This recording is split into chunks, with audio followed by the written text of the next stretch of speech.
souteneurs du président Ousmane Sonko. Et tout le monde réclame justice pour président Ousmane Sonko ci yu bare yoo xam ne ay injustice la yu mu subir ci ñi ànd ak moom loolu la ñu jàpp tey jàpp nañ ni Pape Djibril Fall ils sont en train même ñoom ñi def loolu di ko rendre service parce que ci yoon bi ñu jàpp ni y a une injustice bu ñu infligé président Ousmane Sonko tey moo ko indi ba mu doon député moo ko indi ba mu doon je peux dire entre guillemets le numéro 2 le numéro 1 de l'opposition tey Pape Djibril Fall ñoom jox nañ ko beneen escalier boo xamante ni si gën nañ ko kaweel sur le plan politique ñi nga xamante ni def nañ loolu ndax bu ñu fàtte ni y avait la presse nationale comme internationale ñu ngi fa woon bu ñu gisee ce comportement là les gens vont se poser la question et bu ñu juum tey jii nii Pape Djibril Fall va en gagner plus que ñoom li du ko yéene woon et ma koy soutenir de par cette intervention beneen bi dafa am lu doy waar il y a ces différentes sociétés il y a la société politique muy bi parti politique yi ñi bokk il y a la société civile il y a la société militaire te yooyu noonu amu ci benn canal bu leen relier amul fenn fu ñu naan société politique bi mën naa jaxasoog société civile bi comme société militaire bi mën naa jaxasoog société civile bi y en a pas donc il faut être clair là-dessus. Il y a une société civile boo xamante ni si day politique c'est la société civile qui s'écrit avec VILE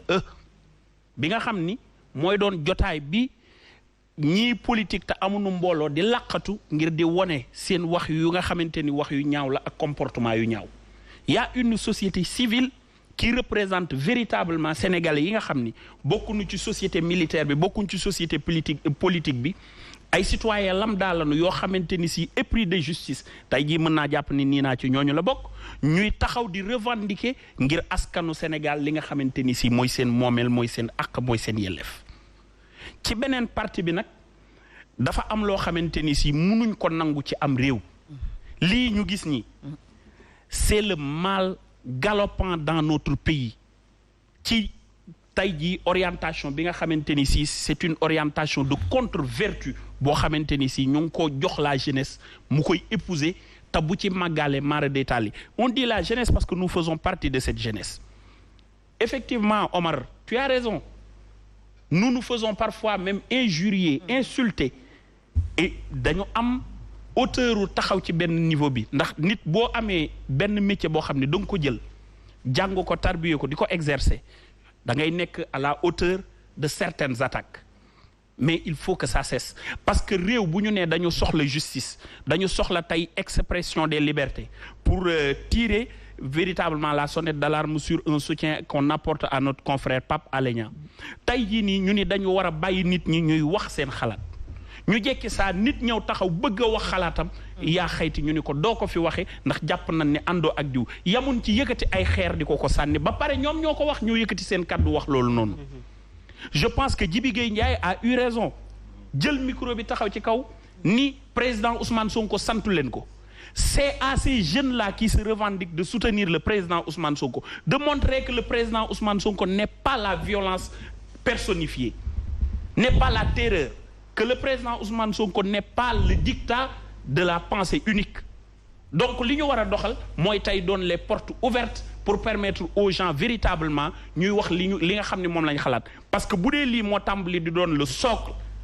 mais véritablement de président Ousmane Sonko mais les gens auront peur teg ko ci bopp réew mi parce que dañu naan tey segem ci opposition lu ñu dul nangoo mu nit wax xalaatam ci ndaje moo xamante ne àndoo ak moom tey jii nii kii bu faloo day il va imposer une dictature et c'est très dangereux il faut que vous réfléchissez avant d'agir sur ce plan-là. Calmez votre ferveur. Alors c'est clair Saliou Joseph dañuy dem ci beneen point bi le discours à la nation du président de la République Macky Sall suba mu war ko amal waxtu bi mu koy amalee 20h waxtu boobu le président de la République Macky Sall war ko amal waxtu boobu également l'opposition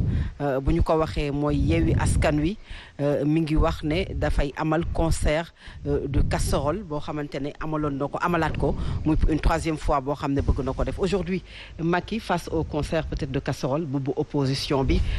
noo ko gisee Adama. da nga may bàyyi sax ma rey quoi parce que le 31 décembre au-delà d'être un moment solennel de communication de l'institution de la République, c'est une fête religieuse pour nos parents catholiques. Ñu war a profiter ci occasion bi souhaiter leen joyeux Noël parce que defuñu ko ba ñu tàmbale mu doon nañ leen ko defal même si c'est passé. Il n'est jamais trop tard pour bien peut-être et en face de nous il y a une qui est présente et Saint-Sylvestre dafa am lu muy représenter ci jàngu bi dafa am lu muy représenter donc au-delà du discours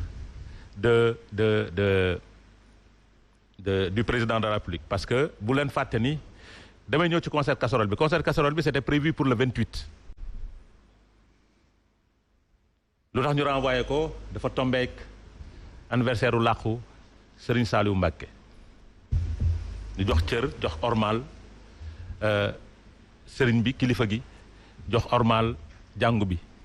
jox ormal suñu mbokk taalibi murid yi andi ko ci 31 décembre ne fa lañ koy defee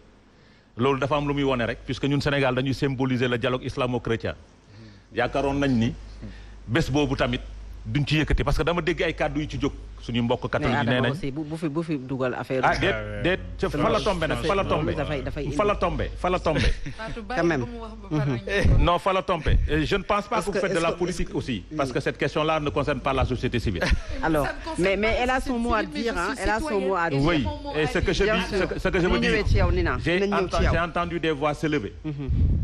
pour dire que kenn musul woote concert casserole tabaski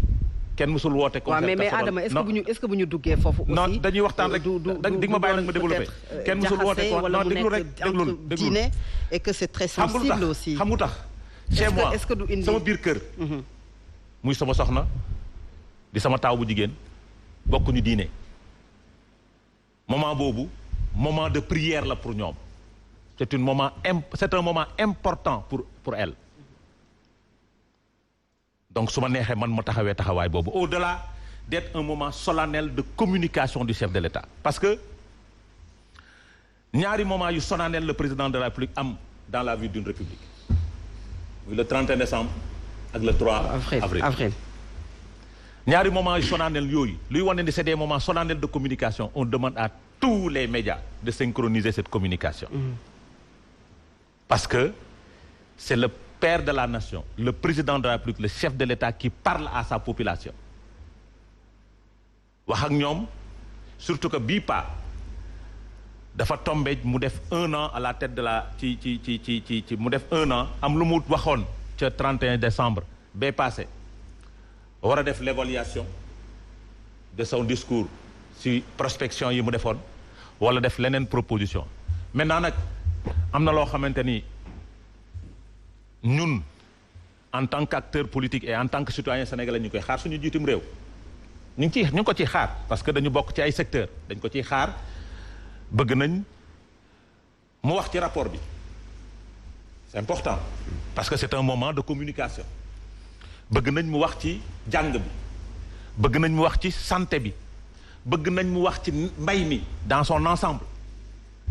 bëgg nañ mu wax ci xëyu ndaw yi parce que c'est des situations yoo xamante ni sénégalais yi dañ ko ciy xaar en tant que président de la République du Sénégal maintenant nag li ci garaaw ci li nga wax ci par rapport à une partie de l'opposition nee nañ dañuy def concert de casserole ñoom suba il aspire à diriger ce pays te loo bëggul nit ki def la ko suba. mais c'est une forme de contestation aussi de protestation. les formes de contestation il faut choisir les lieux les dates. parce que nee naa le 31 décembre au-delà du discours du chef de l'État c'est un moment de prière pour ne suñu mbokk catholique yi. Adama yaa ngi wax nag loo xamuloo ko nag. mais c'est une vérité. non.